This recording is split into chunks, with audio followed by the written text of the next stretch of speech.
de que empiecen, aclaro que tengo que a las...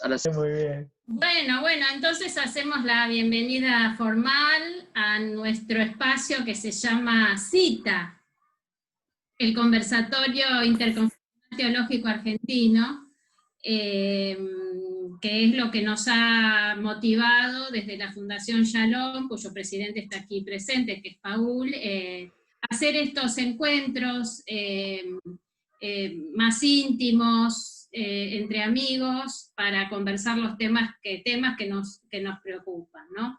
Quiero hacer simplemente retomando el hilo de las tres conversatorios anteriores, quisiera destacar dos cosas, ¿no?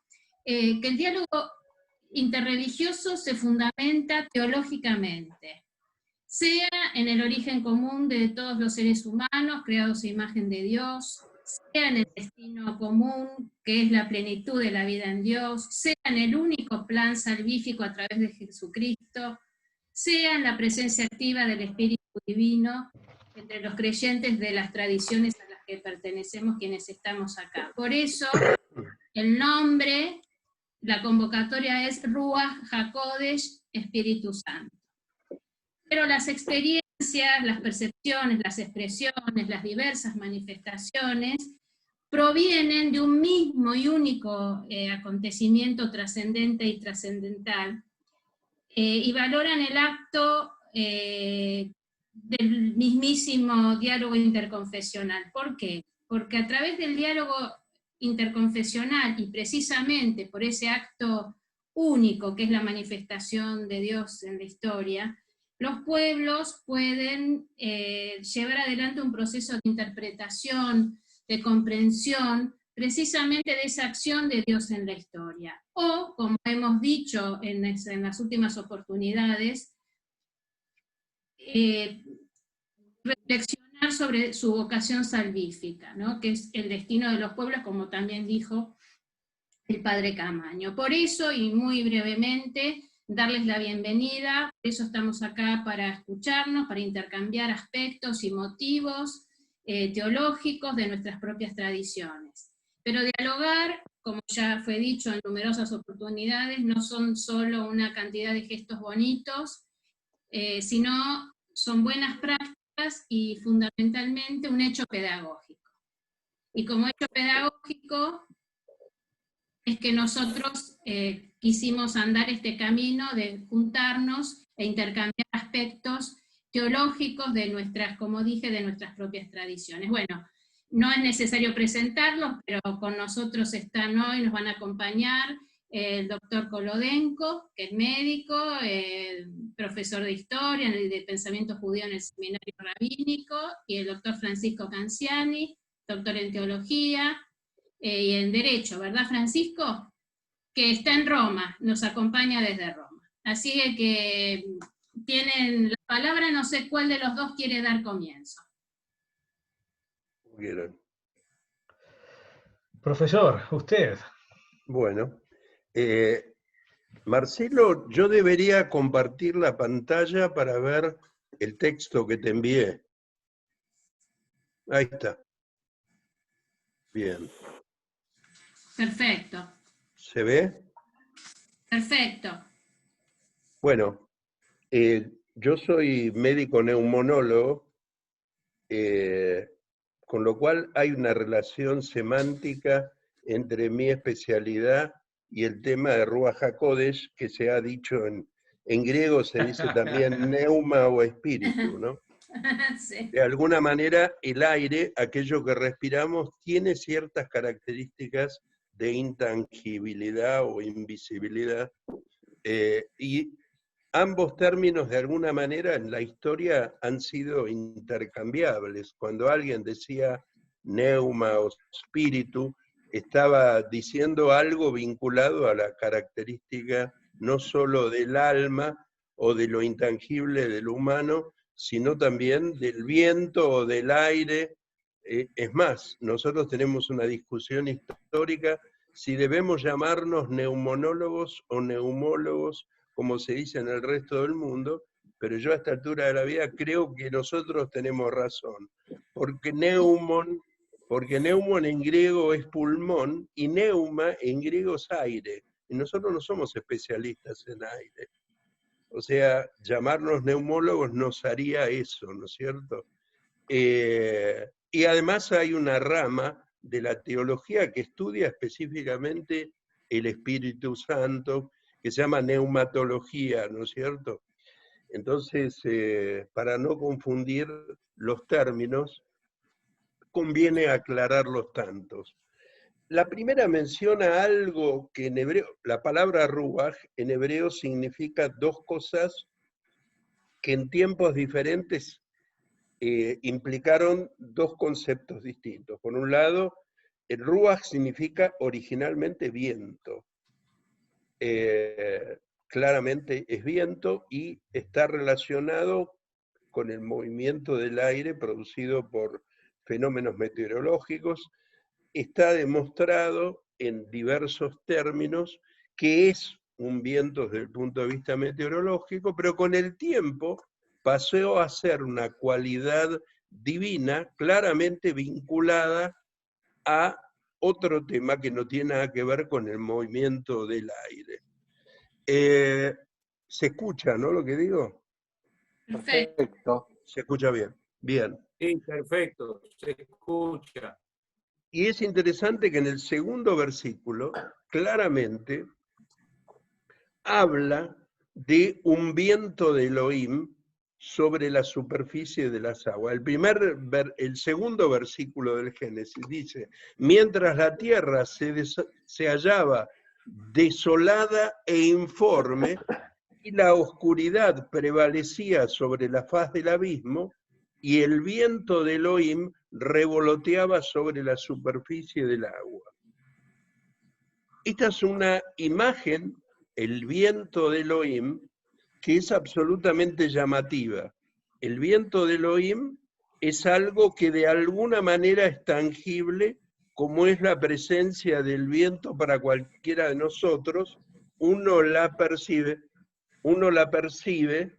de manera corporal, es una sensación táctil. Quiere decir que es una presencia divina que tiene cierta independencia de la esencia de Dios. No nos dice nada más que eso, no dice qué características tiene, pero está presente en el mismísimo acto de la creación. Esto con el tiempo, este tipo de manifestaciones divinas, tienen dos aspectos que a mí me gustaría destacar. Por un lado, en la tradición cristiana, pero desde la Septuaginta, el viento ha sido considerado algo así como una hipóstasis, es decir, una cualidad de Dios, una particularidad, algo que tiene algún tipo de definición, que en la literatura hebrea ha recibido diversos nombres, gloria, la presencia divina, etcétera, que tiene algún tipo de manifestación física. Es algo como si se desprendiese, de Dios mismo, surgiese de Dios mismo, pero no llegase a tener algún tipo de independencia de la presencia de Dios. Y esto se ve mejor en el capítulo 2. En el capítulo 2 del Génesis, dice que Dios, lo llama IHBH Elohim, formó al ser humano como humus de la tierra e insufló sus narinas el aliento de la vida. Y el humano se convirtió en un ser viviente. Esta es la segunda referencia que existe en el texto al aire o digamos a la insuflación o la inyección de aire como algo que genera vida. Es algo totalmente distinto a lo que dice en el primer texto. En el primer texto, el viento solo revolotea, está planeando sobre la superficie del agua, quizás aludiendo a otra situación que se va a presentar más adelante, pero aquí claramente el aire es el sustento vital, es el aliento vital que va a aparecer más adelante, y claramente esta es una función que surge de la divinidad. No es cualquier aire, no es cualquier característica física, sino es una propiedad de Dios que concede la vida, es una concesión desde el punto de vista descriptivo. Dios forma al hombre como materia del polvo de la tierra misma, pero para que esa tierra cobre vida, requiere la insuflación de aire, requiere que ese aire, que es parte de él, o que él emite, expira, sea necesario y fundamentalmente, por eso muchas veces uno dice murió, exhaló su último suspiro también. Está claramente vinculado. Eso está demostrado y claramente es una posibilidad, una capacidad de Dios de dar vida. Vayamos al capítulo 38, porque esta concepción de lo aéreo como algo que da vida, también puede ser algo más que eso. En el mismo libro del Génesis aparece una cualidad novedosa de eso que se llama la inspiración, que es un concepto que puede ser fisiológico de la respiración, pero que aquí aparece de manera absolutamente distinta, quizás mucho más vinculado con su sentido original. Aquí en el Génesis 41, claramente, el faraón nombra a José como visir de su reinado, como virrey, podemos decirlo, como visir. Y dice claramente, el faraón le dice a sus seguidores tratando de justificar su elección, al darle al hijo de un hebreo, de Jacob, darle un lugar preeminente en su gobierno. Le dice a sus servidores, cuando les comunica que ha nombrado a José, ¿acaso encontraremos otro hombre como él en quien se encuentre la inspiración de Elohim? Aquí ya no es meramente aire. Aquí no es meramente un viento que revolotea por la superficie del agua, es una cualidad que tiene ese, entre comillas, espíritu, o como querramos llamarlo, que le transmite a Yosef una cualidad. ¿Cuál es la cualidad que le transmite? Bueno, el faraón se asombró con José por un solo motivo. José entendió el significado de sus sueños,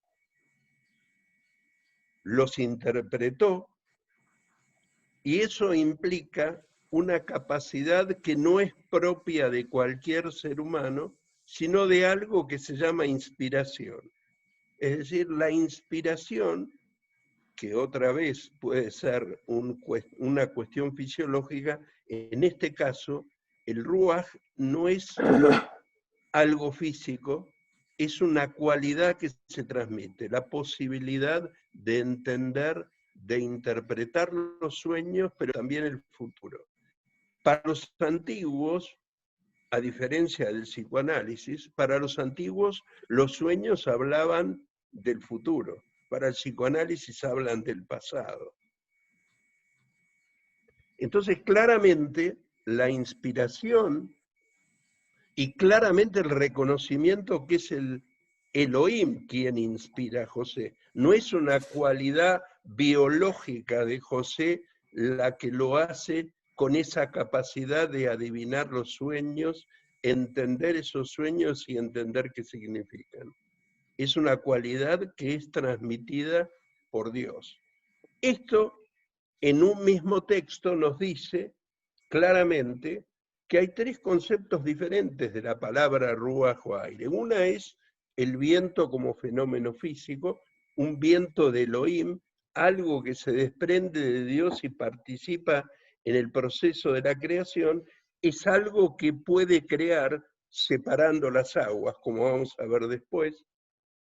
El segundo concepto es la creación del hombre en sí mismo y el aire como un elemento vital para que ese hombre cobre vida. Y el tercero, la capacidad de transferirle una posibilidad, un poder, una cualidad a su actividad humana.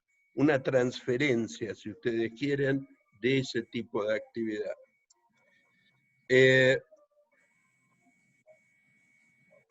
Esto en el libro de Génesis, Marcelo. Yo pasaría al texto siguiente, que es una traducción del Éxodo, tanto esta traducción del Génesis, que ya ha sido publicada, y esta traducción del Éxodo forman parte, esta traducción del Éxodo forma parte de un libro que quizás el año próximo vea la luz publicado, y que es parte de una tarea que vengo haciendo hace muchos años.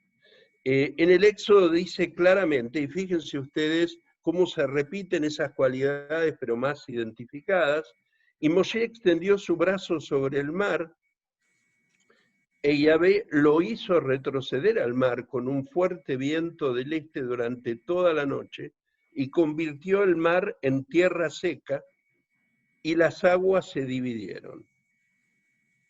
Otra vez, una referencia al primero de los vientos, el viento que revolotea sobre las aguas, pero esta vez claramente funcionando como separador de las mismas, lo que permite que los israelitas atraviesen el agua sin mojarse, sin hundirse, sin ahogarse. En el cántico de Moisés del Éxodo 15, se llama Cántico de Moisés o Cántico del Mar, que es posiblemente el texto más antiguo de todo el Éxodo, el más primitivo y el que menos es atribuible a alguna de las fuentes que el análisis crítico ha manifestado, aún con divergencias. Dice, las aguas se acumulan, reverberando el episodio de Éxodo 14, las aguas se acumulan ante el viento de tus narinas. O sea, Dios es alguien que elimina por sus narinas, un término absolutamente antropomórfico, los torrentes se alzan cual muro, las profundidades se congelaron en el fondo del mar. Claramente, el viento surge del mismo Dios, que tiene un aspecto, por lo menos por diversos textos que ustedes conocen muy bien, tiene características antropomórficas. Más adelante en el mismo capítulo dice, ha soplado tu viento y el mar los cubrió. Se hundieron, se habla de los egipcios, como plomo en las aguas poderosas. Claramente, aquí está hablando del viento como un fenómeno hipostático, si ustedes quieren, un fenómeno que puede ser tanto creativo como destructivo, como veremos después. Pero un fenómeno que implica definitivamente una actividad o una intromisión activa en la naturaleza donde vive el hombre. En el mismo texto vuelve a utilizar el término viento como algo inspiratorio, como algo que entra en el hombre y lo dota de una capacidad particular. Dice, e instruirás, está hablando de la construcción del tabernáculo, esta vez. Y dice, a Moisés le dice Dios, instruirás a esos expertos, a los que he dotado del aliento de sabiduría, para que confeccionen las vestimentas de Aarón, para consagrarlo, para que oficie de sacerdote para mí. Fíjense ustedes, está hablando de los expertos, los artesanos que se van a dedicar a la construcción del tabernáculo y de las ropas que van a vestir los sacerdotes. Y dicen, ese aliento, ese viento con el cual separó las aguas, puede ser claramente un origen de sabiduría inspiradora para el hombre que lo hace capacitado para cometer determinado tipo de obras que son esenciales en el contexto de este libro del Éxodo. La sabiduría, que en hebreo se llama Jochmat Lev, sabiduría del corazón, es algo, digamos, una expertise en algún tema, está relacionado claramente con una inspiración divina. Este concepto que para nosotros surge muy recientemente o es una concepción reciente de la humanidad, ya aparece en los primeros textos del Pentateuco, claramente como diferenciando una función de otro. El mismo aire que surge de la divinidad, el mismo viento que surge de ella, es capaz de crear, de proteger, de separar para que algo suceda, pero también para inspirar. Se usan las mismas palabras. Ahora, probablemente, y esto nadie lo ha demostrado de manera fehaciente, cada una de estas funciones, de esta hipóstasis divina, obedezcan a motivos diferentes. Probablemente la función del viento como separador de las aguas, como partícipe activo del proceso de creación, tenga que ver con la figura antigua de IHBH. IHBH, los arqueólogos y los estudiosos de la historia antigua dicen que hay suficiente evidencia para decir que es una divinidad surgida en el sur del territorio de Israel. Hay muchas menciones a este dios originándose en el sur, lo llaman el dios de Teimán. Teimán, que hoy en día en hebreo moderno sería el Yemen, es el sur, es lo que se llama la derecha, el Yamín. Cuando alguien mirando a oriente coloca su derecha y señala, extiende su brazo derecho, está marcando el sur. Entonces, muchas de esas observaciones toponímicas de este dios Yahvé apuntan a la zona del sur. Ese dios Yahvé es un dios relacionado con una residencia en la montaña. El propio libro de Éxodo nos recuerda que ese dios se manifiesta ante el pueblo en una montaña, que es el Sinaí. Es un dios asociado básicamente con la presencia en un templo más adelante que será construido en una montaña, el monte Sión. Es decir, es un dios montañoso y en general los dioses montañosos de la zona, como Adad para los cananeos del norte, que era el monte Tzafón, que significa eso justamente, norte, eran dioses de la tormenta, eran dioses cuya principal manifestación en el mundo eran truenos, rayos, relámpagos y vientos. Es decir, que esa descripción tan florida, truenos, relámpagos, vientos, obedece a la identificación primitiva de ese dios y su origen en determinada región cananea, en la cual los dos dioses montañosos tenían una fuerte identificación con generación de vientos, entre otras cosas, y además de pelearse con el mar.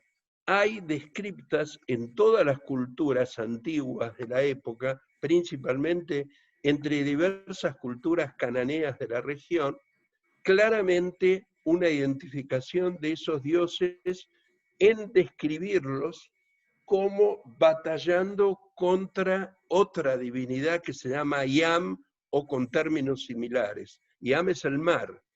Esas batallas teomáquicas en la cual se dirime una disputa entre dioses posiblemente sean el trasfondo de algunos de estos relatos muy antiguos. Con el tiempo, la función de ese viento, y quizás en un estadio posterior de los textos, se entendió ese texto, ese viento, ese aire que proviene de Dios, ese hálito, ese aliento, se entendió más que como algo meramente combativo, como algo inspirador, como algo que promueve el espíritu, la creación, el entendimiento, la comprensión del futuro como una propiedad divina que ha sido transferida al hombre, a determinados hombres que cumplen determinadas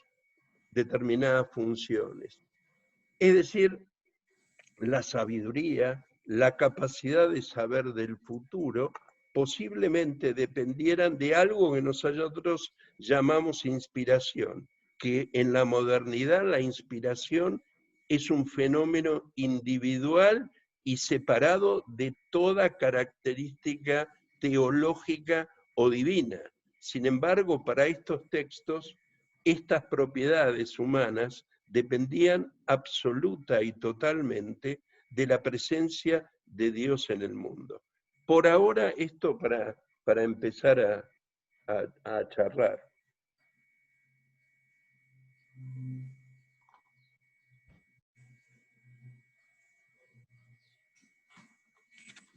Gracias, doctor Korodenko. Francisco. Muchísimas gracias, interesantísimo, realmente muy interesante. Yo les agradezco la invitación. Quizás esté un poco desentonado porque es la primera vez que participo de este conversatorio y por lo tanto no sé si lo que yo hice irá bien, pero ustedes no se preocupen. Marcelo me dijo, podés organizarte como te parezca, etcétera, ¿no?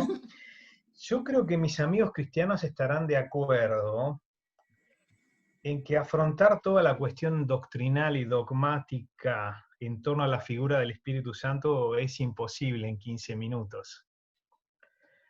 Estaríamos aquí días y días tratando de desentrañar categorías teológicas y filosóficas cristianas.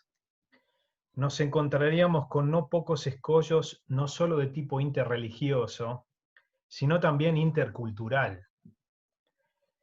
Recordemos que el dogma, la doctrina cristiana, al menos en sus aspectos fundamentales, es fruto de un largo proceso para expresar esta experiencia que era nata, estaba nacida, perdón que se me confunde el italiano, que había nacido en la cuna del judaísmo en categorías culturales griegas y en lengua griega, ¿no? Un proceso que históricamente habría que desenmadejar, desentrañar para entendernos mínimamente. Yo creo que esto no lo podemos hacer ahora. No sé si los cristianos que están aquí les parece justo, pero bueno, después en todo caso en la charla pueden salir a la luz algunos aspectos que quieran preguntarnos a nosotros, ¿no? En cambio, elegí, por razones quizás un poco prácticas, porque es la primera vez que afronto en un evento de diálogo interreligioso la temática del Espíritu Santo, no lo había hecho antes. Por lo tanto, también para mí fue una oportunidad, un proceso creativo, algo muy interesante, ¿no? Y elegí dos temas relacionados con el Espíritu Santo, el Espíritu de Dios, que pueden inspirar el diálogo, como dos notas sapienciales, más bien. Serían como dos aspectos de la sabiduría cristiana que podrían iluminar un recorrido de diálogo, que podrían decir algo sobre el diálogo como método del encuentro en sentido profundo interreligioso. Esto es un conversatorio, por lo que me dijo Marcelo, y presupone, por lo tanto, mucho intercambio que creo tendremos después, por lo que entendí. Por lo tanto, más que ideas acabadas y completamente coherentes, dejo puntos para la reflexión en esa suerte de pensamiento inacabado que tanto le gusta al otro Francisco, a mí también, al otro Francisco, el Papa. Por otro lado, no podría ser de otra manera. En el diálogo todos estamos en continuo aprendizaje. Por lo tanto, los pensamientos demasiado completos son sospechosos, para mí. Un par de premisas, porque al menos nos situamos en contexto. En la tradición cristiana, el Espíritu Santo es Señor, es el Dios que da la vida. que ilumina el presente y la historia, dice el credo, ¿no?, de los cristianos. Es el Dios que habló en los profetas y en las escrituras sapienciales. Es Dios que habla en la comunidad, que habla a la comunidad, que la acompaña en su caminar. Es Dios que otorga sus dones gratuitamente a las personas y a las comunidades, que lleva a la persona y a la comunidad a su maduración y realización. En términos cristianos, católicos, romanos, diríamos, en esto de la maduración personal y comunitaria, el Espíritu Santo es Dios que lleva a las personas a la continua metanoia, a la conversión y a la santidad de vida. Ese es el Espíritu Santo. El Espíritu Santo es guía a la comunidad hacia una santidad que tendría que reflejarse en un crecimiento en humanidad de la comunidad y en la búsqueda de una civilización que apunte a la fraternidad entre todos los hombres y las mujeres. Una premisa. La segunda premisa, los cristianos, al menos idealmente, tratan de estar abiertos a los dones de Dios, a los dones del Espíritu Santo, y tratan de escuchar su presencia constructiva en la historia. Tratan de leer lo que la Iglesia Católica denomina los signos de los tiempos, es decir, aquellos datos de la realidad, signos de la realidad, que nos ayudan a entender hacia dónde Dios está conduciendo la historia, que no miran hacia el pasado más, pero hacia el futuro. Esto con la intención de acompañar el proceso que Dios está haciendo en la historia con la mente, el corazón y las manos, con estos tres elementos. Pero voy a los dos temas a los que me refería en la introducción, esos dos temas que en una búsqueda creativa, decía, me parecieron vinculados al diálogo como método y como finalidad. El primer tema, la cuestión de la unidad y de la diversidad, frutos ambas de Dios Espíritu Santo. El segundo tema, la cuestión de la búsqueda de la verdad. Es el Espíritu Santo en la tradición cristiana el que nos guía, quien nos guía a la verdad entera. Dos temas. Nota sobre el primer tema, entonces. Dos textos del Segundo o Nuevo Testamento que seguramente conocen. Si los conocen mucho, no los leo. Si los conocen más o menos, se los leo. El primero es el relato del día de Pentecostés. Hechos de los Apóstoles, capítulo 2, versículo 1 y siguientes. Les leo al menos parcialmente algunas frases. El texto dice así: al llegar el día de Pentecostés estaban todos reunidos en un mismo lugar, La traducción de la Biblia de Jerusalén. De repente vino del cielo un ruido como el de una ráfaga de viento. Nos conectamos con lo que dijo el doctor anteriormente. Impetuoso, que llenó toda la casa en la que se encontraban. Se le aparecieron unas lenguas como de fuego que se repartieron y se posaron sobre cada uno de ellos. Quedaron todos llenos del Espíritu Santo y se pusieron a hablar en otras lenguas, según el Espíritu les concedía expresarse. Y después la gente decía: ¿es que no son galileos todos estos que están hablando? Pues, ¿cómo cada uno de nosotros les oímos en nuestra propia lengua nativa? Todos les oímos hablar en nuestra lengua las maravillas de Dios. Un hecho sorprendente, una lengua y muchas lenguas. Muchos pueblos que entienden a un grupo de hombres que pertenecen a un pueblo y a una lengua. El segundo texto también lo deben conocer, muy probablemente, y es la primera carta de Pablo a los Corintios, capítulo 12, versículo 4 al 7. Dice así: hay diversidad de carismas, pero el Espíritu es el mismo. Diversidad de servicios, de ministerios, pero el Señor es el mismo.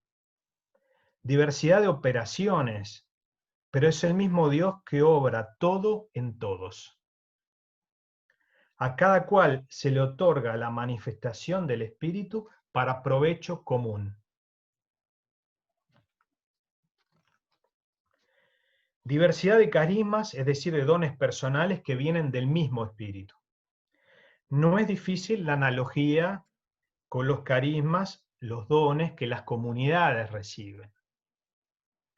Y estirando un poquito más la analogía, diríamos también que los pueblos reciben. El Papa actual, en un documento del 2013 que se titula en latín Evangelii Gaudium, tal vez lo han leído o lo han sentido nombrar, se inspira a estos textos y dice en el número 117 del documento, que le cito parcialmente, dice que así: el mismo Espíritu Santo es la armonía. Él es quien suscita una múltiple y diversa riqueza de dones y al mismo tiempo construye una unidad que nunca es uniformidad, sino multiforme armonía. Y en el 131, el Papa dice: las diferencias entre las personas y comunidades a veces son incómodas, pero el Espíritu Santo que suscita esa diversidad puede sacar de todo algo bueno. La diversidad, sigue siempre el 131, tiene que ser reconciliada con la ayuda del Espíritu Santo. Solo Él puede suscitar la diversidad, la pluralidad, la multiplicidad y al mismo tiempo realizar la unidad. En cambio, solo Él lo puede hacer. En cambio, cuando somos nosotros los que pretendemos la diversidad y nos encerramos en nuestros particularismos, en nuestros exclusivismos, provocamos la división. Y por otra parte, cuando somos nosotros quienes queremos construir la unidad con nuestros planes humanos, terminamos por imponer la uniformidad, la homologación. Palabras fuertes. Después saben a la historia del modelo, ¿no? Que no es la esfera, dice el Papa Francisco. No sé si ustedes esto lo sabían, pienso que sí, porque son todos estudiosos. Donde la esfera donde cada punto es equidistante del centro y no hay diferencias entre unos y otros. El modelo es el poliedro, dice él, que refleja la confluencia de todas las parcialidades que en él conservan su originalidad. Es la conjunción de los pueblos, concluye el 238, que en el orden universal conservan su propia peculiaridad. Es la totalidad de las personas en una sociedad que busca un bien común que verdaderamente incorpora a todos. Entonces, una perla de sabiduría de la tradición cristiana. Es el Espíritu Santo que crea la diversidad para el bien de todos. Y es el Espíritu Santo quien construye la unidad. Parecen dos movimientos opuestos. En él sintonizan. Tanto la diversidad como la unidad son dones de Dios. El segundo tema, y estoy concluyendo. Como tenemos poco tiempo, lo hago muy esquemáticamente, porque el tema daría para hablar semanas. El Espíritu Santo nos conduce a la verdad. Vamos al Evangelio de Juan, que saben que es el más tardío de los evangelios, esto lo saben, capítulo 14, los famosos discursos de despedida de Jesús. En el versículo 26, se los leo también parcialmente para evitar las alusiones trinitarias que serían muy complicadas de explicar. Les confieso que me da temor hacerlo. Se los leo, dice: pero el Espíritu Santo, dice Jesús que el Padre enviará en mi nombre, por lo tanto ahí está esta alusión, les enseñará todo y les recordará todo lo que yo he dicho. En el versículo 17 había definido al Espíritu Santo como Espíritu de verdad. Este tema de la verdad tan querido por la tradición cristiana y tal vez no, quizás un poco discutido en la tradición judía, pero yo soy cristiano, tengo que hablar de las riquezas de mi tradición. es importante para nosotros, ¿no? El Espíritu Santo en la tradición cristiana es maestro, enseña, nos conduce en un proceso continuo que tiene que ver con la historia y con los acontecimientos, nos conduce a la verdad que nunca poseemos ni poseeremos, pero con las que nos podemos relacionar. De hecho, la verdad no es relativa, es relacional. Benedicto XVI, en su carta Caritas in Veritate, en latín, caridad en la verdad, amor en la verdad sería, dice, en efecto, la verdad es logos, es palabra que crea diálogos y por tanto comunicación y comunión. Todo esto tiene que ver con el diálogo en forma muy directa, a mi juicio. Y además, sigue Benedicto, la verdad que como el amor es don, no supera, como enseñaba ya San Agustín, ¿no? Incluso nuestra propia verdad, la de nuestra conciencia personal, ante todo nos ha sido dada por Dios mismo. En efecto, en todo proceso cognitivo, la verdad no es producida por nosotros, sería la verdad relativa a esa, la producida por nosotros, sino que se encuentra, o mejor aún, se recibe. Como el amor no nace del pensamiento o de la voluntad, sino que en cierto sentido se imponen como regalo al ser humano. Creo que en el diálogo estamos siempre en búsqueda de la verdad sobre Dios, la verdad sobre el hombre, la verdad sobre el cosmos. Es Dios mismo, Espíritu Santo, que nos acompaña en esa búsqueda con la finalidad de conocer más a Dios, de relacionarnos mejor entre nosotros y con nuestro mundo, en particular con nuestro planeta. Hay que hacer alusión en estos tiempos siempre a la cuestión ecológica.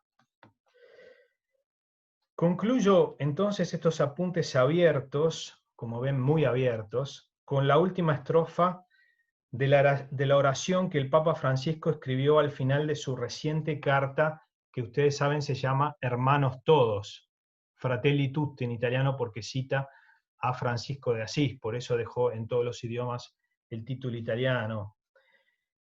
A mi juicio se refiere claramente al primero de los dos puntos que toqué, ¿no? Y la oración dice, y concluye con esto, dice, ven Espíritu Santo, muéstranos tu hermosura, reflejada en todos los pueblos de la tierra, para descubrir que todos son importantes, que todos son necesarios, que son rostros diferentes de la misma humanidad que amas. Amén.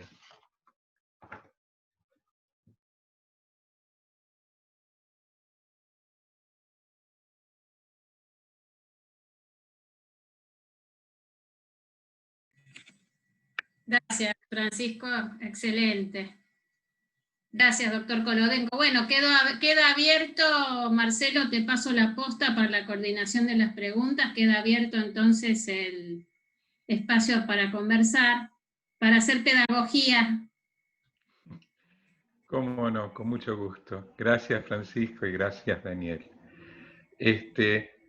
No sé quién quiere empezar con algún comentario. Sé que el padre Gerardo Söding avisó antes que tiene que retirarse más temprano. Ok.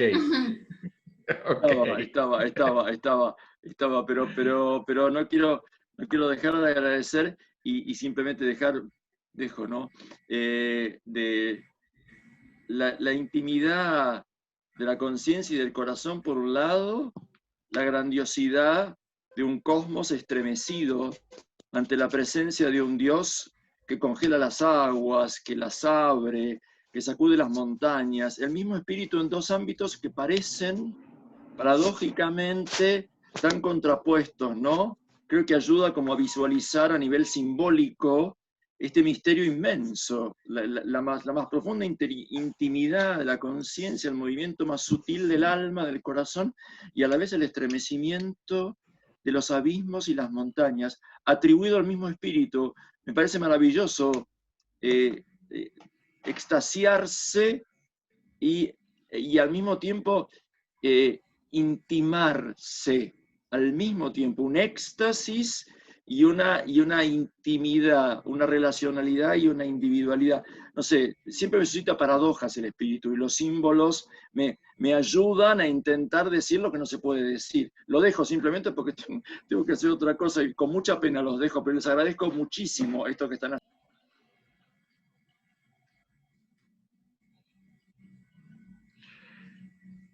Gracias, Padre Gerardo. Bueno.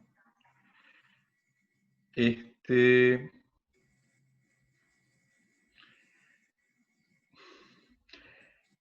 difícil, ¿no? Es difícil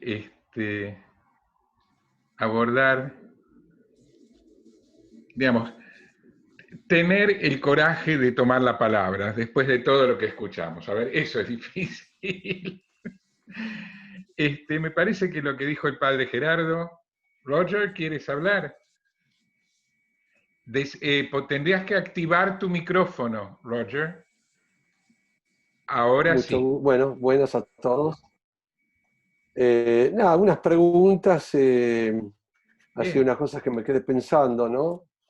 Tengo una hija, digamos, que está con temas de filosofías orientales, con todo el tema de digamos, de los ejercicios de la respiración, como ejercicios de armonía, como que la respiración de una manera u otra, el ejercicio de la respiración es como un hecho de armonía, digamos, ¿no? También un poco me quedé pensando el tema de la inspiración. Uno se inspira, respira, y lo que dijo Daniel Kolodenko, digamos, como que de una manera, inspirarse de una manera quiere decir encontrar su futuro, es decir, que esa armonía de una manera u otra está trazada hacia un futuro, es decir, hay una armonía planteada en un camino hacia adelante, digamos, ¿no? Bueno, son cosas que se me venían surgiendo. Me preguntaba también si en la tradición, tanto judía como la cristiana, hay ejercicios de respiraciones o cosas que tienen que ver, digamos, el espíritu de la inspiración con la armonía en general, digamos, ¿no? Pregunto, o es más reflexiones teóricas.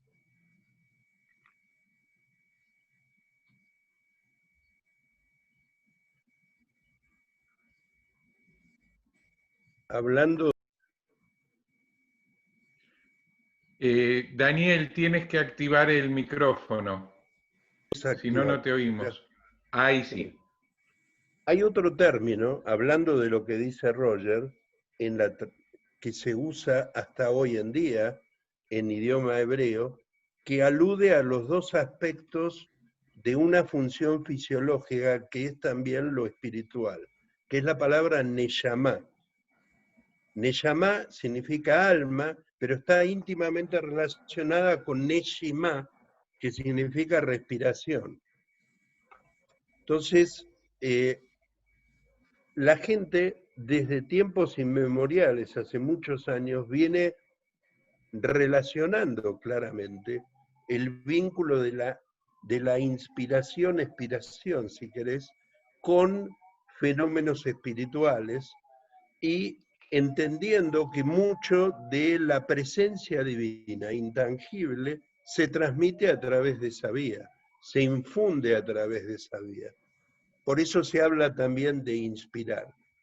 Respecto a si existen, como en el yoga o en alguna cultura oriental, ejercicios similares de la tradición judía, yo diría que existía algún tipo de descripción de ese tipo de actividades en algunos místicos judíos orientales. Hay descripciones de ese tipo en grupos judíos que tenían vínculos con grupos sufíes islámicos que, entre otras cosas, realizan un tipo de ejercicios con el fin de llegar a un estado espiritual superior entre otros definidos como contemplación de la divinidad, alcanzar un grado de inspiración tal que permitiese observar la divinidad, por lo menos su aspecto observable. Eso en la mística judía está muy presente y en algunos textos de místicos de la Edad Media judía se habla de los ejercicios que debían hacer para alcanzar un estado de conciencia tal para observar la divinidad en cierto tipo de estado espiritual. Sí, comparto esta última parte de lo que dice el doctor Kolodenko. También la tradición cristiana, creo que este tipo de ejercicios se han incorporado recientemente por sana contaminación con las culturas orientales, en formas de oración, incluso de tipo formal, así. Podía en algunas regiones de cristianismo oriental, que en contacto con formas culturales de ese tipo, hay rasgos de alguna práctica referidas al uso de la respiración, el respiro, etc. El silencio es la práctica cristiana de oración por excelencia, ¿no? Y está en todos los místicos cristianos de todos los siglos. El silencio, es decir, el silencio interior, no hay un particular énfasis de acompasarlo con la respiración, pero el silencio es el rasgo más significativo, me parece, de la oración cristiana.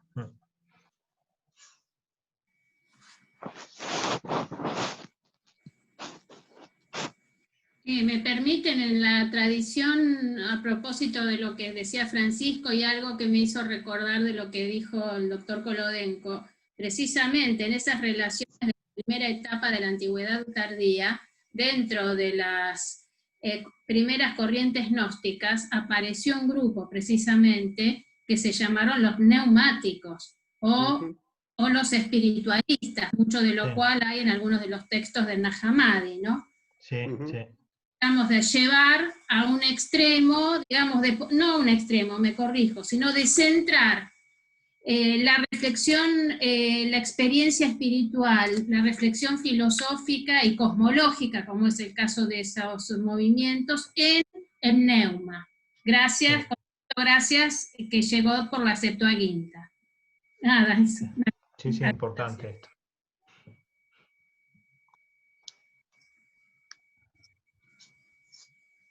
Sí, Paul, activa el micrófono. Ahí está. Bueno, todavía estoy reflexionando acerca de lo mucho y bueno que hemos escuchado esta noche. El tema de la respiración es un tema que lo veo presente como manifestación también del Espíritu Santo en ciertos lugares donde uno no se lo imaginaría. Déjenme que les haga una reflexión como amante de la música clásica. Acabo de leer un libro fascinante de Murakami Seiji Ozawa, que se llama Todo es música.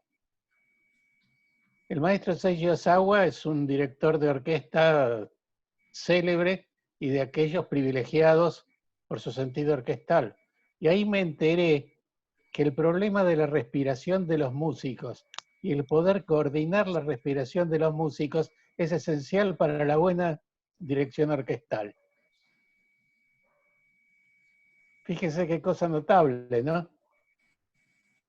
Después, el tema de los idiomas me hizo pensar en la Torre de Babel. Requeriría un poco más de estudio.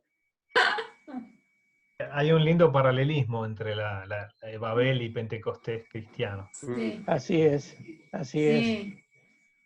Pero Muy fuerte, el tema, muy fuerte. pero si se me permite una bomba medio herética, el tema de los idiomas también forma parte de la tradición del candomblé. De manera que por una vía muy extraña nos encontramos en las religiones afroamericanas sin darnos cuenta.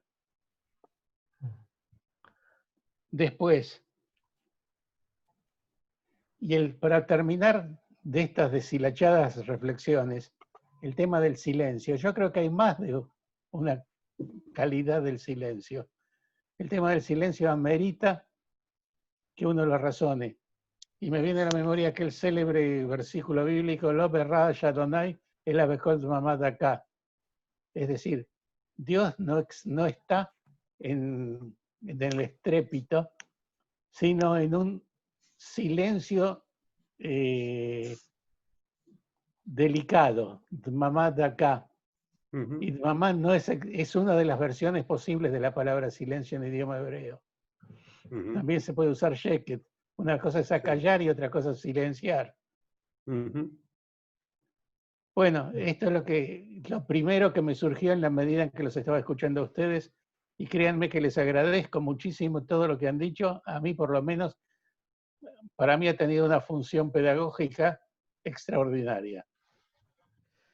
Yo quería comentar algo respecto a lo que decía Paul, muy breve. Me acordaba de, ustedes saben que la traducción que hizo al idioma alemán lo que es, fue la traducción de la Biblia de Lutero, ¿no es cierto? Lutero tradujo la Biblia y revolucionó el idioma alemán. El que intentó en el siglo pasado hacer una traducción, y lo hizo, una traducción extensa, fue Martin Buber junto con Franz Rosenzweig. Rosenzweig no terminó porque se murió antes, pero Buber la completó, la traducción completa de la Biblia, pero no quiero referirme a ese tema en sí mismo, sino que Buber decía que uno de los temas diferenciales, ¿por qué él se ponía a traducir la Biblia de nuevo al alemán? Además fue una tarea, yo diría, casi inútil, porque sabemos lo que pasó después. O sea, ya se venía lo que se venía y fue prácticamente una tarea casi sin futuro la traducción de la Biblia al alemán. Pero él remarcaba algo bastante interesante. Él decía que él necesitaba recuperar el sentido judío de esa traducción, porque leído en hebreo, el texto respiraba y tenía un ritmo distinto.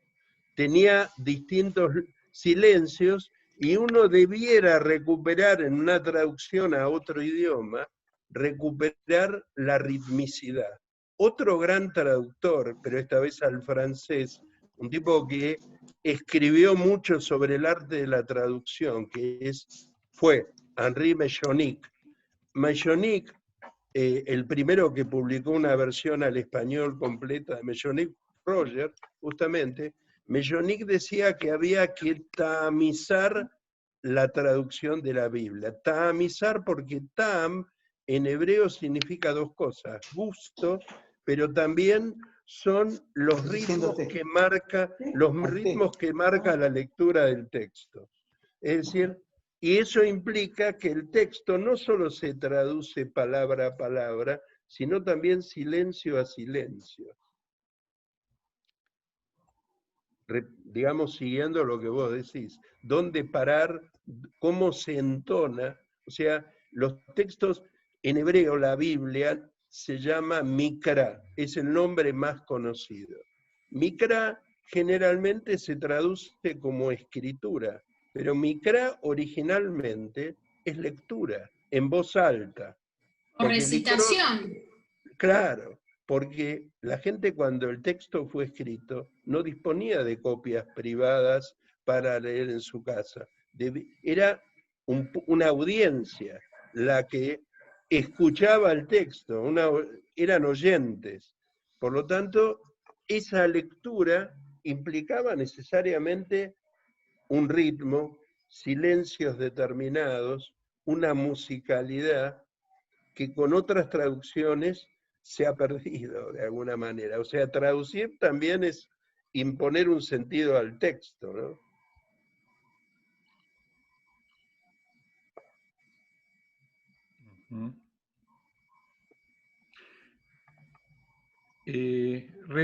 Retomo un minuto algo que comenzó a decir el padre Soding antes, que tiene que ver con con el aliento como viento que separa las aguas, pero también como acto personal, íntimo y que nos da vida, que confluyen estos dos extremos, lo de las fuerzas que mueven al universo y la intimidad y subjetividad, lo más privado, ¿no? Que en el neuma, en ese viento, en esa respiración, está el encuentro, el diálogo también. Acá ya lo estoy diciendo con mis palabras, lo que entendí de lo que dijo el padre Söding, tal vez lo entendí mal. Está el diálogo entre lo íntimo y no sé si decir lo universal o el universo. Son dos versiones distintas, ¿no? Y ese diálogo desde la más íntima subjetividad de quien está vivo porque respira, con los ritmos y los movimientos de la respiración del universo que musicalmente baila a nuestro alrededor. Esa armonía se expresa de manera diferente el encuentro entre el individuo, el encuentro místico entre el individuo y el universo o lo universal, se expresa de manera diferente en la tradición judía que en la cristiana. Se expresa de modo diferente si uno lee el texto en una tradición, traducción, o en otra tradición, traducción. No pretendo que me den una respuesta que sea una verdad definitiva y cierre la pregunta, pero tienen la sensación que la mística individual que tiene que ver con la historia previa, cómo hemos sido formados, varía según la tradición a la que uno pertenece, o tiene más que ver con la naturaleza humana universal y por lo tanto es un poco más independiente de la tradición a la que se pertenezca. ¿Es clara la pregunta? Sí. No sé si alguien quiere responder, yo agradecido. Sí. No, una idea, después podrán surgir otras, como tú decías, Marcelo, no es que hay respuestas definitivas sobre estas temáticas. Yo creo que siempre nosotros somos como un cruce entre naturaleza y cultura. Hay cosas que responden a nuestra intimidad en cuanto a seres humanos que pueden ser como muy auténticas, muy profundas, muy radicadas, muy esenciales, y otras que provienen de nuestra tradición, y es muy difícil separar las dos cosas. Yo creo que en la medida que se avanza en profundidad, sea nuestra experiencia personal como hombres y mujeres religiosos, en términos cristianos diríamos en nuestra unión con Dios, o en nuestra comunión con lo divino, llámala como quieras, hay un mayor encuentro con aquellos que recorren caminos que son convergentes y que en la medida que se acercan al centro, se acercan entre ellos también. Por lo tanto,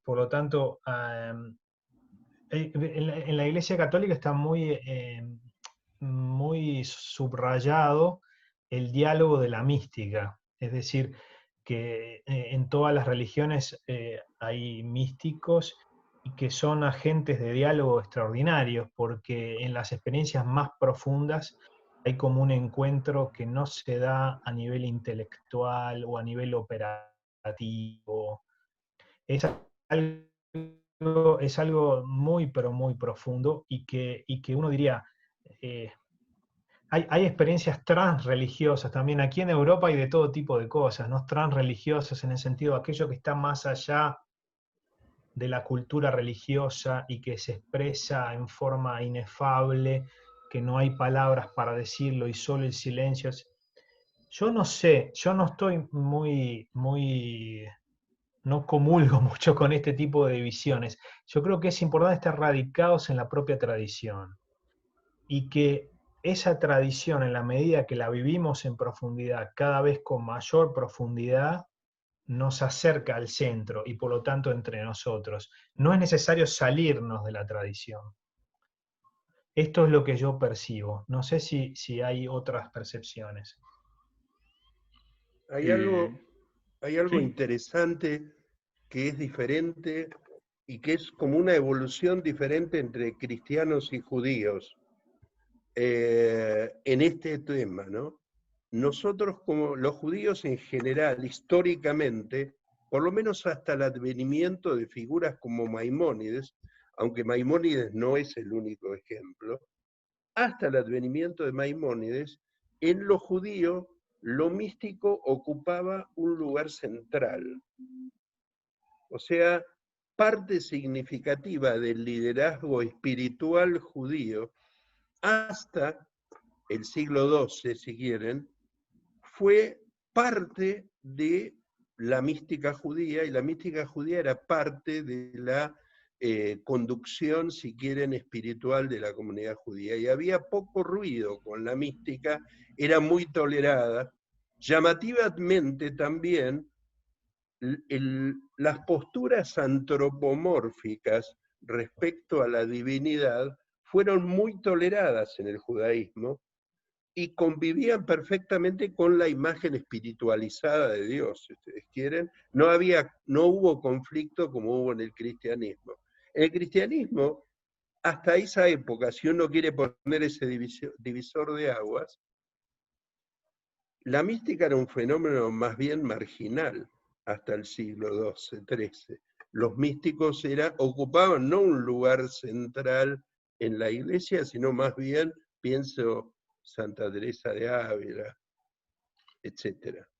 No eran personajes centrales en la vida. Y el antropomorfismo e ideas parecidas fueron duramente cuestionadas por Maimónides, que entendió las referencias al antropomorfismo, a la mano de Dios, a la cara de Dios, a la espalda de Dios, como metáforas, nunca como hechos reales, mientras que los rabinos talmúdicos y en la Biblia la descripción antropomórfica no parece metafórica ni se explica de manera metafórica. Cuando dice que el hombre fue creado a imagen de Dios, bueno, uno puede entenderlo metafóricamente como lo entiende Maimónides, pero antes de Maimónides era literal, no era metafórico. Y todos sabemos que, en general, judíos, cristianos, musulmanes, tenemos problemas para separar cuando algo es metafórico de literal o viceversa, si algo literal es metafórico o no.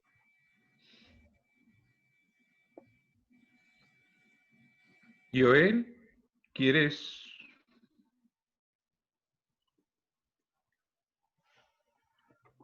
Ah, perdón, me pareció que sí, que habías hecho una seña. Disculpa, Joel. Ok.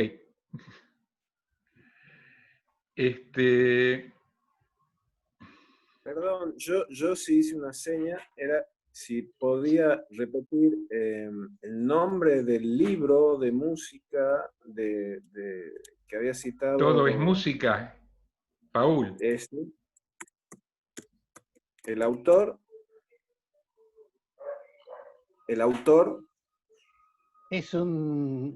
Son la recopilación de varios diálogos entre Murakami y Seiji Ozawa. Murakami y Seiji Ozawa. Es un inmenso director de orquesta que, entre otras cosas, fue director de la Sinfónica de Boston, la Sinfónica de Los Ángeles, fue asistente de Leonard Bernstein en la Filarmónica de Nueva York, asistente de von Karajan en la Filarmónica de Berlín y algunas otras, digamos que funciones menores. Algunas otras. Algunas otras. Sí, fue director estable de la Orquesta de Toronto. Dirigió cuanta orquesta se les ocurra, incluyendo la Filarmónica de Israel. Ajá. Está bien. Bueno, muchas gracias. No, si se me permite, para aligerar un poco el tono, sobre la pregunta de Marcelo, a mí me hizo acordar un viejo chiste judío. Dice que hay muchos chistes judíos de fines del siglo XIX que transcurren en trenes, porque había mucho desplazamiento en ferrocarril. Entonces dicen que hay dos personas en un tren y uno le pregunta al otro, ¿usted de qué religión es? Y el otro contesta, yo soy ateo. Y a su vez pregunta, ¿y usted de qué religión es? Yo soy ateo. Entonces el primero le dice, sí, pero ateo ¿de qué religión?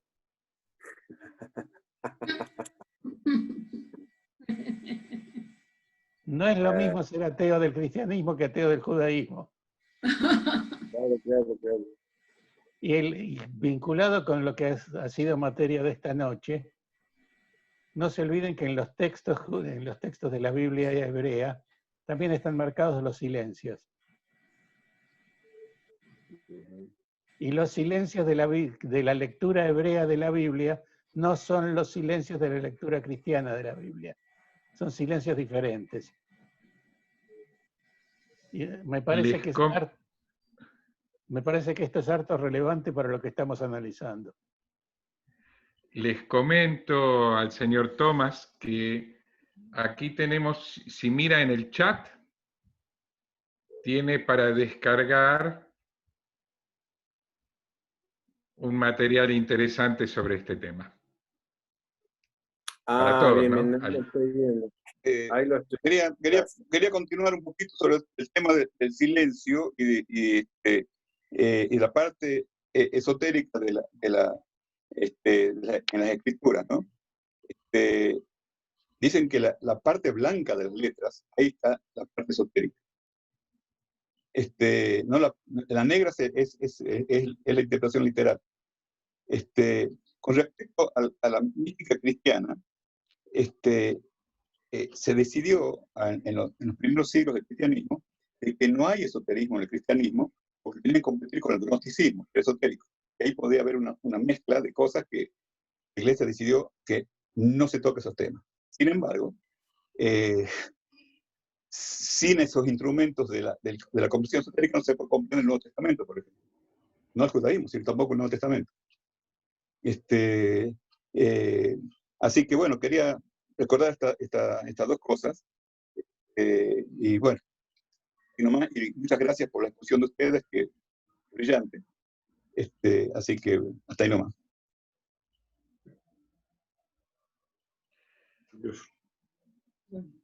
Yo sí. quiero decir retomar en tus ideas en voz alta, Francisco, dijiste algo que me parece clave para avanzar en el diálogo. Vos dijiste, por favor corregime, ¿no? La verdad no es un don, pero no es relativa como nuestras pobres verdades humanas, digamos, sino que es relacional. Es decir, que son nuestras, cada verdad es la que nos vincula, ¿verdad? Porque vos dijiste la verdad. Sí. Bueno, la conocemos en parte, no la conocemos todos porque no conocemos la plenitud. De lo cual, exacto, la experiencia espiritual, la que cada uno tenga, ya sea individual, de modo individual o colectivo, siempre la experiencia de Dios es una experiencia humana, no puede ser de otra manera. Sí, yo creo que es eso. Creo que Benedicto XVI insistía mucho sobre este argumento por el tema del relativismo ético que muchas veces se vive, ¿no? Es decir, que cada uno hace como en una clase de corte y confección, su propia verdad y la adapta a sus posibilidades intelectuales, afectivas, etc. En cambio, esta conciencia que la verdad está siempre, es algo que nos posee, que es mucho más grande, nos trasciende, etc., y que nos relacionamos con ella, nos relacionamos con la verdad que es Dios mismo, y nos relacionamos entre nosotros en la manera de poder hacer crecer esa verdad que no solamente habita en cada uno de nosotros, en la intimidad de nuestra conciencia, sino que habita en la conciencia del pueblo, digamos así, de la comunidad. Y por lo tanto, para mí es un concepto importante en el ámbito del diálogo, sobre todo para los cristianos en particular, pero también para los judíos, a mi juicio, porque todos queremos tener un conocimiento en un sentido, no solo en un sentido bíblico, digamos, un conocimiento profundo, intenso, que comprenda todas nuestras facultades de Dios, y eso implica relacionarnos con Él, en primer término, acogiendo el don de la verdad, porque esa es la cosa más interesante. No creernos nosotros los poseedores y para un hombre religioso, para una mujer religiosa, es bastante fácil creerse poseedor de la verdad. Es bastante fácil. Y por lo tanto tomar conciencia de que es la verdad que nos posee, nosotros estamos en búsqueda, nos relacionamos con ella, y para relacionarnos con esa verdad que nos viene dada como don, nos tenemos que relacionar entre nosotros, porque es en la relacionalidad también entre nosotros como humanidad, como comunidad, que accedemos a una profundización de esa verdad, que entramos, que hacemos violencia sobre la verdad juntos para conocerla mejor. A mí me parece fundamental en el camino de diálogo. Ahora esta expresión de la violencia se entienda bien, es simplemente una metáfora, ¿no? Decir que lo hacemos con compromiso, en ese sentido, digo. Me gustaría, si me permiten, compartir una breve reflexión. Me parece que bajo el título de verdad podemos entender cosas diferentes. Sí, Una cosa son las verdades digamos, de la ciencia, del objetivo, que esas son sujeto de verificación imparcial. Sí. Y otra cosa son las verdades que se construyen vincularmente, que tienen que ver con qué es lo bueno, qué es lo justo, qué es lo correcto. ¿Qué es lo que hace crecer? Claro. Y que son absolutamente necesarias para entender el mundo, tanto como las verdades objetivas de la ciencia. Pero que no son fruto de una observación imparcial, sino que vienen de un vínculo con la propia historia, con la propia tradición, lo que no implica que uno esté obligado a creer algo. Uno cree lo que cree.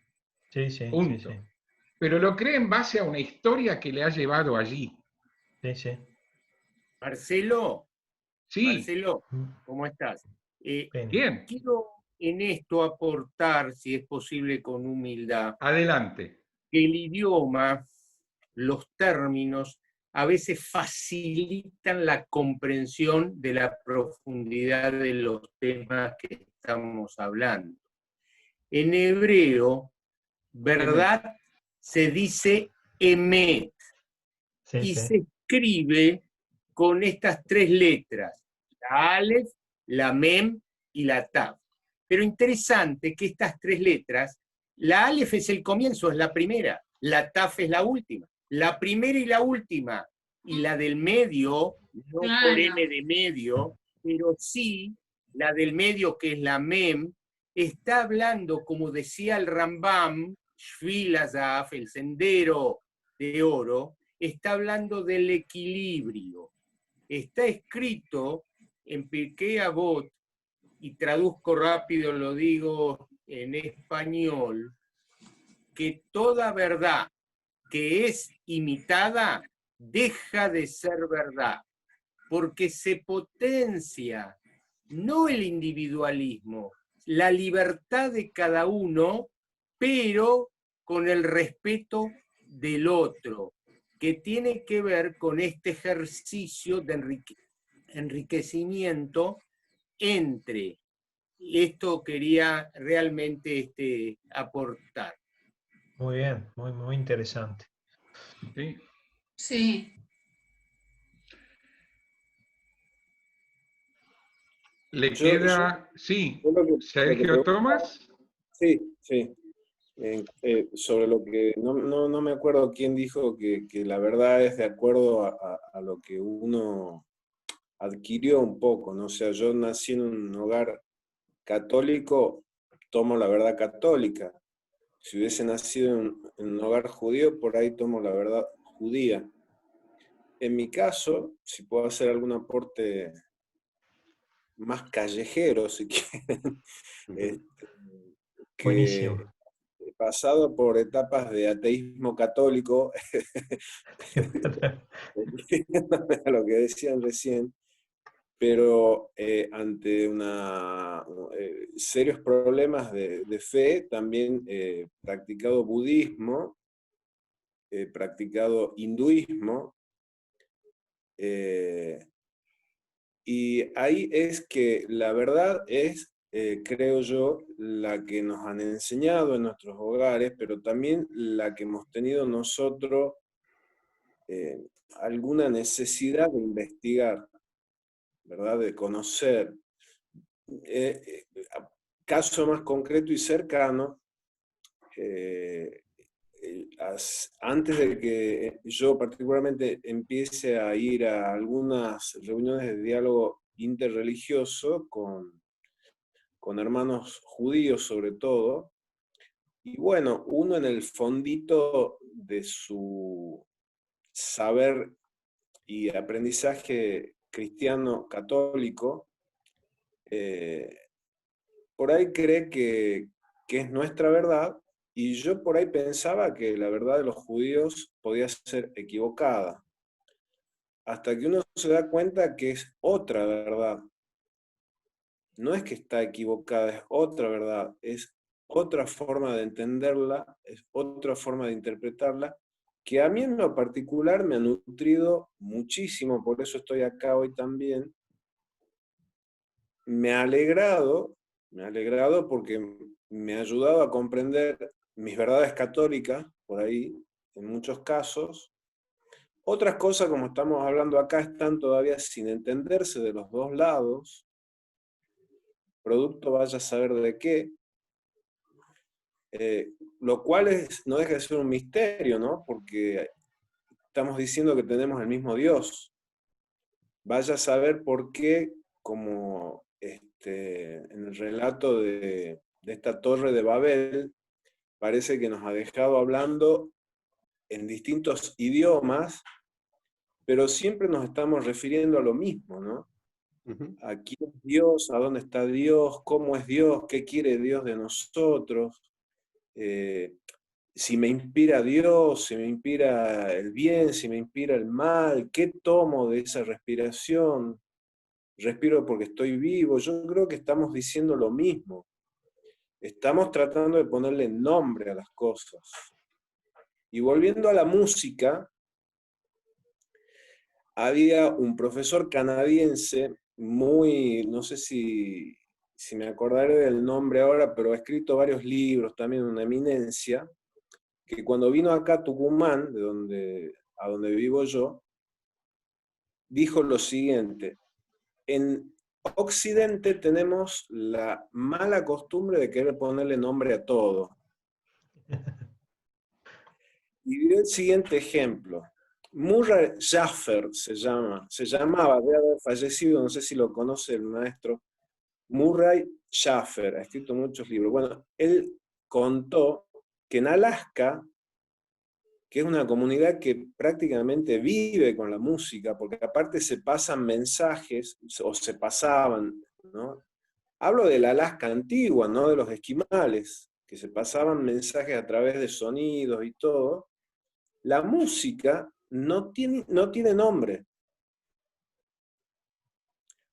No hay una forma de llamarlo a la música, de llamarla a la música, pero existen, saben cómo es, saben cómo se produce, saben escucharla, saben producirla, repito, pero no tiene un nombre.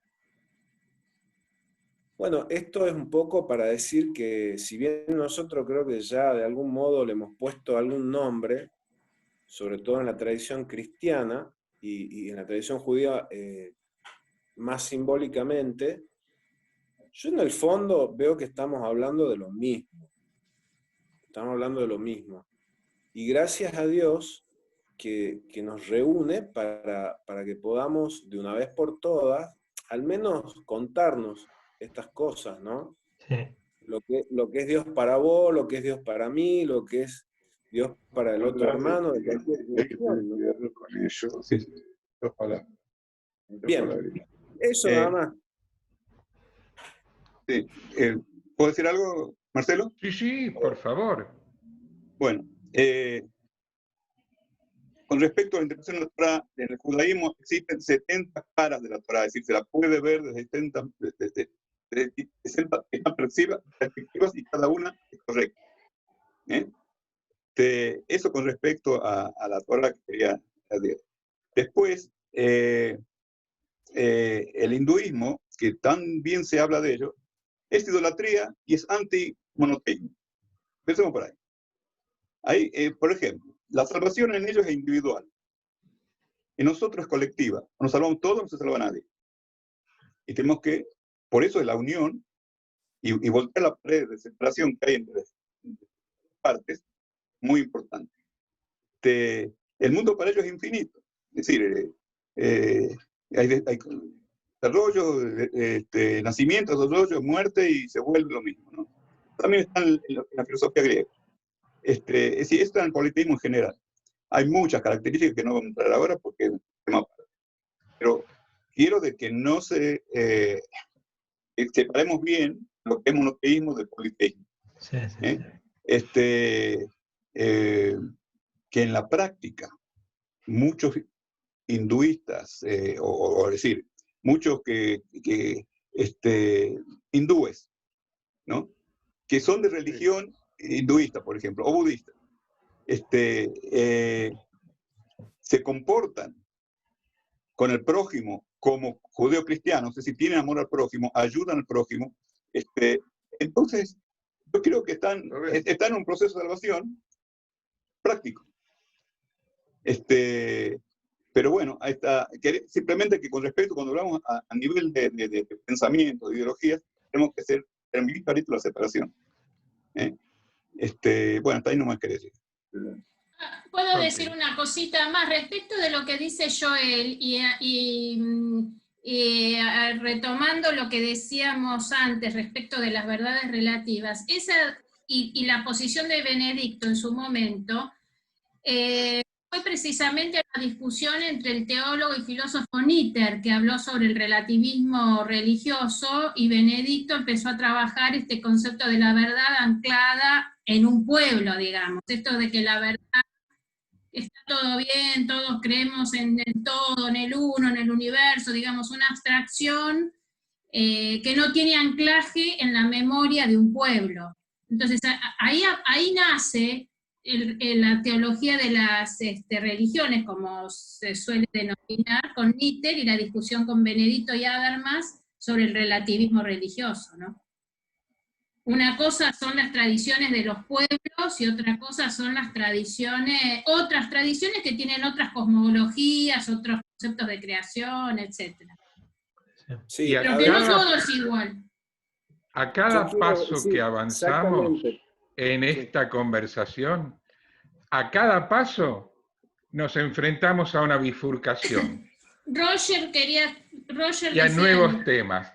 Bueno, Roger, le doy la palabra a Roger Calles, y por el horario que acordamos, que ya lo hemos superado, después de Roger le voy a pedir a Paul si puede decir algunas palabras de cierre, aunque sea un minuto, y con eso les doy las gracias a todos y damos por terminado el encuentro de hoy. Roger, tenés trabado el micrófono.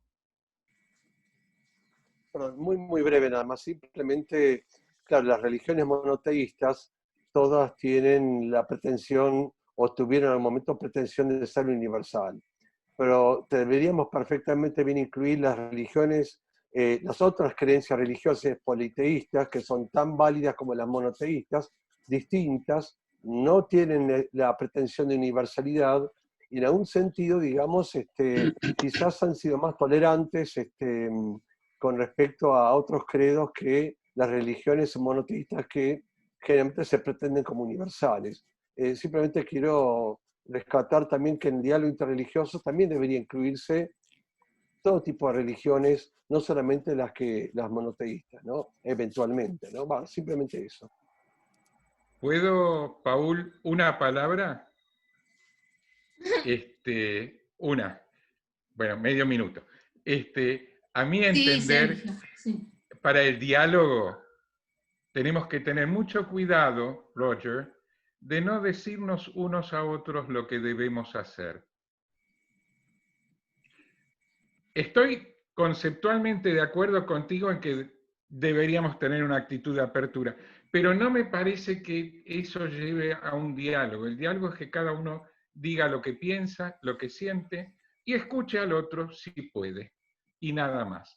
Esto lo digo como una manera de ubicarnos en qué tipo de encuentro estamos. Un encuentro razón, para tenés aprender razón. Bueno, está bueno que nos quedemos con ganas de seguirlo. Si quieres, Roger, toma la palabra, y si no, le pido a Paul que cierre la reunión. Está perfecto. No, tenés razón. Nada. Paul. Bueno, tengo que decirles unas pocas cosas. Prometo que no van a durar más de media hora. Por lo menos. No, seriamente hablando, yo estaba pensando en todo el material que ha surgido en estos 4 conversatorios que la Fundación Shalom lleva organizados. El volumen y la importancia de los temas que se fueron tratando, a mí, mirados retrospectivamente, me deja sorprendido por una parte y un poco anonadado también por la otra.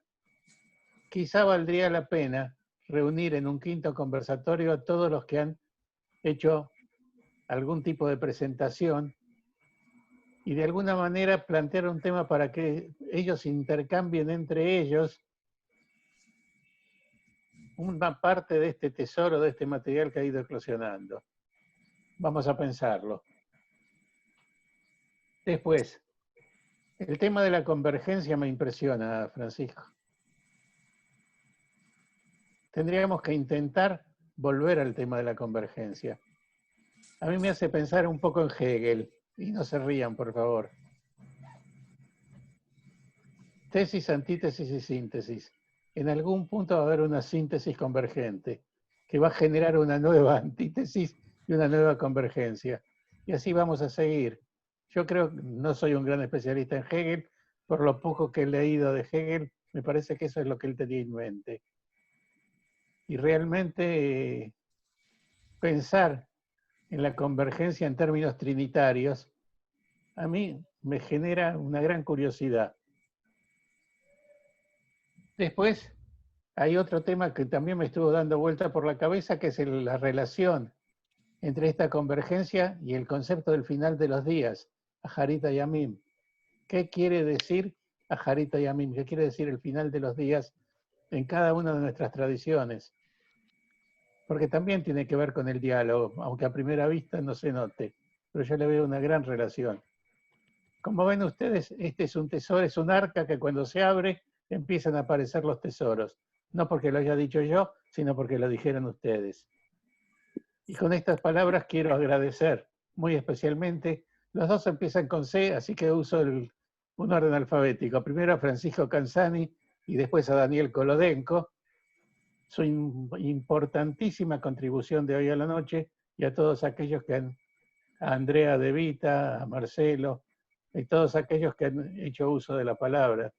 Roger, Joel, Benny, Sergio Tomás, que creo que introdujo un tema muy importante, que es la frescura del sentido común. Sí. Te quiero agradecer en especial, Sergio, por haber introducido eso. Bien, y será hasta una próxima oportunidad. Muchísimas gracias a todos. Muchísimas gracias, realmente un gusto haber estado juntos. Hasta pronto. Un saludo. Chao, Fran.